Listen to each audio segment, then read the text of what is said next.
Hello guys, मैं मानसी मिश्रा। आप सभी का स्वागत है मेरे YouTube channel MM socio net में। जैसा कि आज के टाइटल से आपको पता चल ही गया होगा कि आज मैं आपको क्या एक्सप्लेन करने जा रही हूँ। इससे पहले एक्सप्लेन करने से पहले मैं अपने टेलीग्राम चैनल जो कि मानसी विथ सोशियोलॉजी नाम से है उसको प्रमोट करना चाहूँगी। चलिए देर ना करते हुए आज के टॉपिक पर बात करते हैं। क्या है सामाजिक क्रिया? तो अगर हम बात करें सामाजिक क्रिया की तो आपको ये तो पता होगा कि सामाजिक क्रिया क्या है, लेकिन क्या किसी को पता है कि सामाजिक क्रिया दिया किसने है? पहली बार तो सामाजिक क्रिया जो दिया है वो हमारे हैं अल्फ्रेड मार्शल। उन्होंने अपने उपयोगितावादी अवधारणा में इसकी विवेचना की है। इसके बाद हमारे आते हैं विल्फ्रेड प्लेटो, जो कि इटली के समाजशास्त्री हैं।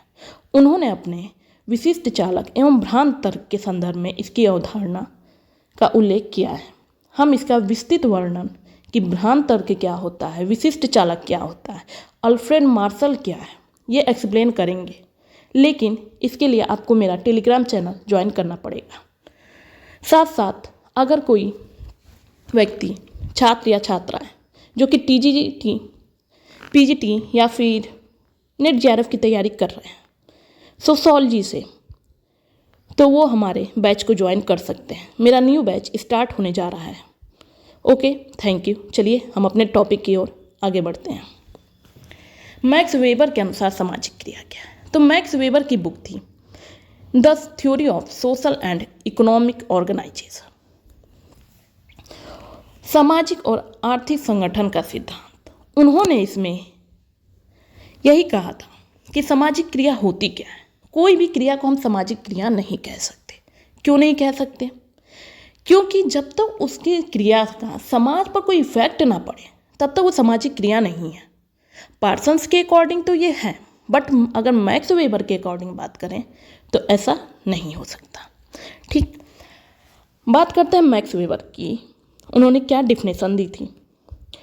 तो मैक्स वेबर का कहना यही था कि क्रियाएं, सामाजिक क्रियाएं तभी कहलाएंगी जिनमें दो या दो से अधिक व्यक्ति हों, वे एक दूसरे से अर्थपूर्ण ढंग से प्रभावित हो। मीन्स कि अगर हम एग्जाम्पल की बात करें तो दो साइकिल सवार अगर जा रहे हैं तो वो अगर रास्ते में ऐसे चले जाते हैं या फिर उनमें टकराहट तो होती है, लेकिन फिर अपने अपने उठ के अपनी अपनी दिशा में चले जाते हैं, तो इसको हम सामाजिक क्रिया नहीं कह सकते। जब वो टकराहट होती है, उनमें थोड़ी सी लड़ाई या झगड़ा होता है जिससे समाज पे इफेक्ट पड़ता है, वहाँ पे भीड़ इकट्ठा होती है, उसको हम सामाजिक क्रिया कहेंगे मैक्स वेबर के अकॉर्डिंग।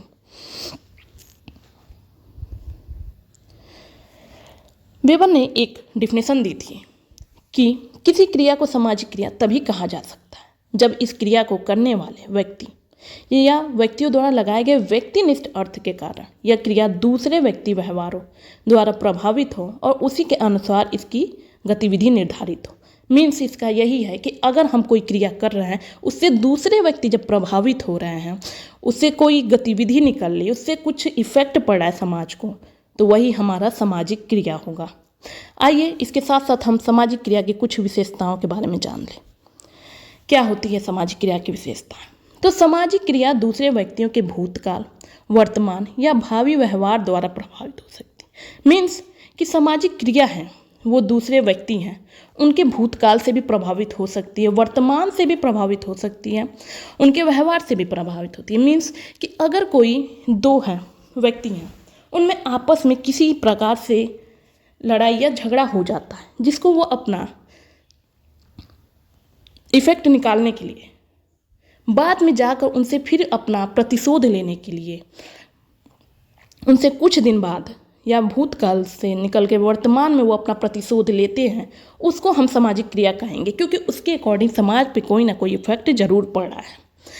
प्रत्येक प्रकार की क्रिया को हम सामाजिक क्रिया नहीं कहेंगे, क्योंकि प्रत्येक प्रकार की क्रिया जो हम रोज दिनचर्या में करते हैं वो सामाजिक क्रिया नहीं हो सकती है। सामाजिक क्रिया का अर्थ ही है कि समाज पे कुछ ना कुछ इफेक्ट पड़ना चाहिए। मनुष्य प्रत्येक प्रकार का संपर्क भी सामाजिक संपर्क नहीं हो सकता। सामाजिक संपर्क भी वही होगा जिससे समाज पर अर्थपूर्ण ढंग से प्रभावित हो। वही समाज जो है, सामाजिक संपर्क जो है वही हमारा सामाजिक क्रिया होगी। सामाजिक क्रिया ना तो अनेक व्यक्तियों द्वारा की जाने वाली एक सी क्रिया को कहते हैं और ना ही उस क्रिया को कहते हैं जो केवल दूसरे व्यक्तियों द्वारा प्रभावित हो। मीन्स कि अगर हम सामाजिक क्रिया कर रहे हैं, अनेक व्यक्तियों द्वारा कोई भी कार्य किया जाना सामाजिक क्रिया नहीं हो सकती, और या फिर केवल दूसरे व्यक्ति सामाजिक क्रिया करते हैं, इसको भी हम सामाजिक क्रिया नहीं कह सकते। सामाजिक क्रिया वही कहलाएगी जिससे समाज पर कुछ ना कुछ इफेक्ट, कुछ ना कुछ अर्थपूर्ण बोध और कुछ ना कुछ गति या परिणाम उस पर समाज पर आता है। चलिए इसके आगे हम मैक्स वेबर की क्रिया के 4 प्रकार जो उन्होंने सामाजिक क्रिया के 4 प्रकार बताए हैं उसकी व्याख्या करते हैं।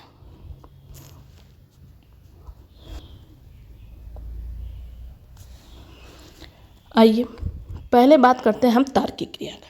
ये याद रखिएगा क्वेश्चन में इसका सीक्वेंस भी पूछता है, तो इसका सीक्वेंस भी याद रखिएगा आप लोग।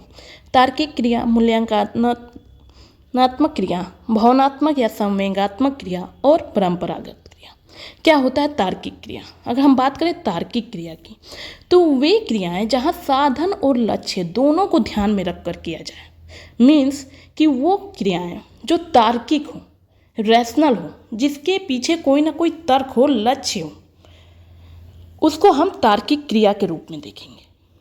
बात करते हैं मूल्यांकनात्मक क्रिया की, तो वे क्रियाएं मूल्यांकनात्मक होती हैं जो व्यक्ति के मूल्यों द्वारा निर्धारित हो। अर्थात जैसे कि सत्य बोलना, चोरी ना करना। हमको सिखाया जाता है कि चोरी करना गलत है, तो ये हमारे मूल्यों से निर्धारित होती है। हमको सत्य बोलना, झूठ नहीं बोलना है, ये हमारे अपने मूल्यों से ही निर्धारित होती है। बात करते हैं हम भावनात्मक या संवेगात्मक क्रिया की। अगर हम बात करें भावनात्मक व संवेगात्मक क्रिया की, तो वे क्रियाएं जो व्यक्ति के आवेश, संवेग, भावनाओं से वशीभूत होकर करते हैं। जैसे माता द्वारा पुत्र की पिटाई कर देना। हम एक भावना में आकर अगर पुत्र कोई गलती करता है तो उसको हम 2 थप्पड़ लगा दें, ये हमारी संवेगात्मक क्रिया होती है। या फिर कोई व्यक्ति गलती करता है, उसको हम उस जगह पे बोल दें या डांट दें, वो हमारी संवेदनात्मक क्रिया हो जाएगी। बात करते हैं परंपरागत क्रिया की। ऐसी क्रिया जो प्रथाओं एवं परंपराओं द्वारा निर्धारित हो, जैसे कि बड़ों का पैर छूना। कोई भी ट्रेडिशनल काम होता है, जैसे कि छोटे छोटे देख लीजिए, हमारे घर में बड़ों का सत्कार करना, उनका पैर छूना, ऊंची आवाज़ में बात ना करना, ये हमारे परंपराओं से रिलेटेड है। ये हमारे परंपराओं से कह दिया गया है कि बड़ों से ऐसे व्यवहार नहीं करना चाहिए। इसके साथ साथ हमारे जो फेस्टिवल आते हैं, जो हमें पीढ़ी दर पीढ़ी चलते आ रहे हैं, कुछ जैसे कि होली, दीपावली, या फिर लघु परंपरा में देख लीजिए कृषक समाज में जो चलता है, ये हमारे परंपरागत क्रियाओं से रिलेटेड है। आगे बढ़ने से पहले मैं अपना Telegram channel MM Mansi with sociology को प्रमोट जरूर करना चाहूँगी। चलिए आइए आगे बढ़ते हैं। सामाजिक क्रिया को समझने की विधियाँ। आपने सामाजिक क्रिया तो पढ़ी होगी। क्या मैक्स वेबर के सामाजिक क्रिया को उन्होंने समझने के लिए जो विधियाँ बताई हैं, ये पढ़ा है? आज तक किसी ने मेरे अकॉर्डिंग तो नहीं बताया होगा। तो अगर आपको अपना सिलेक्शन निश्चित करना है PGT सोशियोलॉजी नेट में या फिर हायर एजुकेशन में, तो मेरे टेलीग्राम चैनल को ज़रूर ज्वाइन कर लीजिए, आपका निश्चित तौर पे फ़ायदा होगा। आइए बात करते हैं हम सामाजिक क्रिया को समझने की विधियाँ। मैक्स वेबर का मत था कि मानव द्वारा जो भी क्रियाएं की जाती है उसके पीछे कोई ना कोई उद्देश्य अवश्य होता है। इसलिए उन्होंने 2 प्रकार की विधियाँ बताई थी। एक थी बौद्धिक विधि और दूसरी थी भावनात्मक विधि।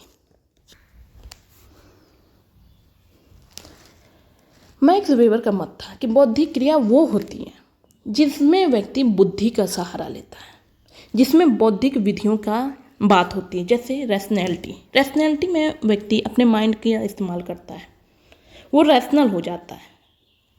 उसके साथ साथ गणित शास्त्री मीन्स 2 + 2 4 होता है। तो यहाँ अपने आदमी तार्किक या लॉजिक की बात करता है, कहीं भी अनुभव की बात नहीं आती। उसको हम बौद्धिक क्रिया कहेंगे, जिसमें हम अपने बुद्धि माइंड का सहारा लेते हैं। बात करते हैं हम भावनात्मक क्रिया की।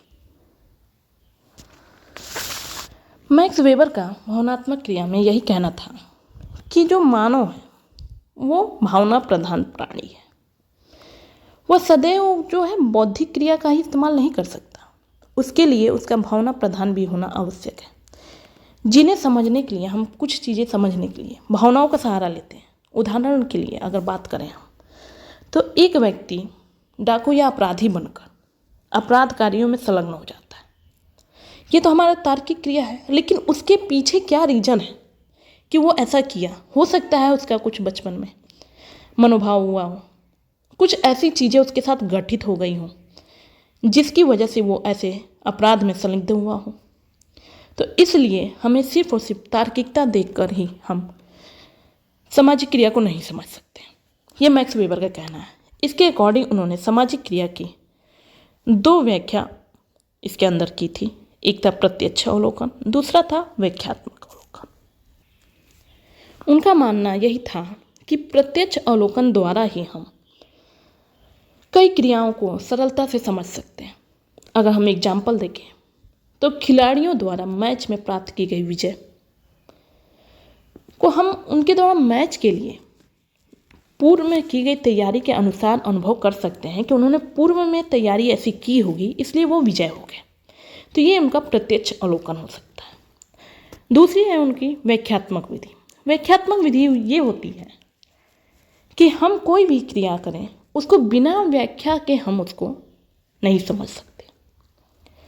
अगर एग्जाम्पल देखें तो एक छात्र है, वो कठोर परिश्रम करता है, इसलिए हम निष्कर्ष निकाल सकते हैं कि वो परीक्षा में अच्छे अंक प्राप्त कर रहा है, वो उच्च पद को प्राप्त कर रहा है।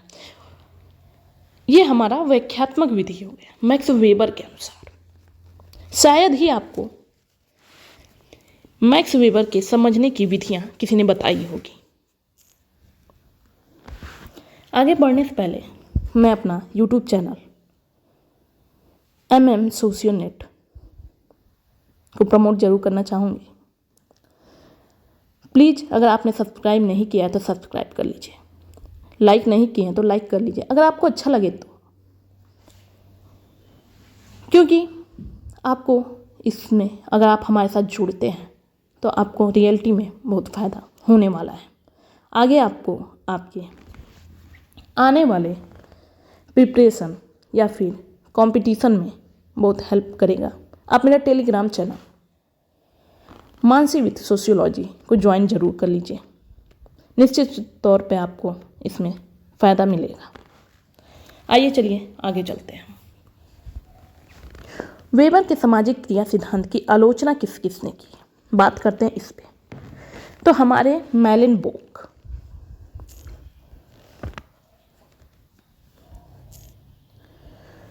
जो कि जर्मन फिलॉसफी में इन्होंने बताया था कि वेबर का जो सामाजिक क्रिया का वर्गीकरण जिसमें उन्होंने 4 प्रकार की क्रियाओं का उल्लेख किया वो गलत है। शायद ही आपको ये मैक्स वेबर के सामाजिक क्रिया की आलोचना किस किसने की है किसी ने बताया होगा। उनका मानना यही था मैक्स वेबर का कि उन्होंने जो 4 प्रकार की क्रियाएं बताई वो गलत है। व्यवहार मूल उत्प्रेरणा वो जो है उनकी 3 ही प्रकार की होनी चाहिए। इसलिए उन्होंने मेलेनबोक ने 3 प्रकार के ही उत्प्रेरणाएं मानी थी सामाजिक क्रिया की। कौन कौन सी?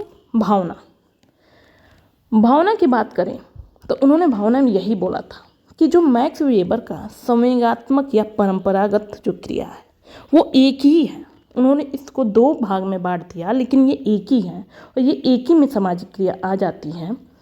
इसलिए उन्होंने इस सिद्धांत की आलोचना की थी।